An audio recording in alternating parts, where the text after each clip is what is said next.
হাদিস কোরআন দ্বারা নাই। কাউকে ছোট করে কথা বলা যাবে না, কাউকে ছোট নজরে দেখা যাবে না। সে অপরাধ করে, ইসলাম তাকে বুঝানোর পন্থা রাস্তা দেখায় দিচ্ছে, ইসলাম রাস্তা দেখাইছে, এই জন্য আপনি রাস্তাঘাটে তার পরনিন্দা করবেন, এটা উচিত না।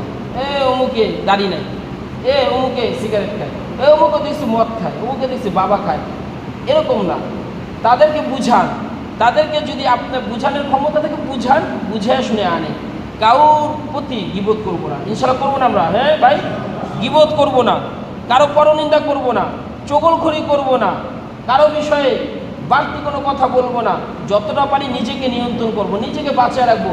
কারণ আমার সামনে আখেরাত, কারণ আমার সামনে কবর, কারণ আমার সামনে মিজান, কারণ আমার সামনে হাসর, কারণ আমার সামনে জান্নাত জাহান্নাম, যে কোনো একটা আমাকে বেছে নিতে হবে।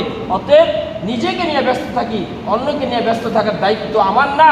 অতএব আল্লাহ তাআলা আমাকে নিয়ে ব্যস্ত থাকার তৌফিক দান করুক। আমিন। ওয়া আখিরু দাওয়ানা আলহামদুলিল্লাহি রাব্বিল আলামিন।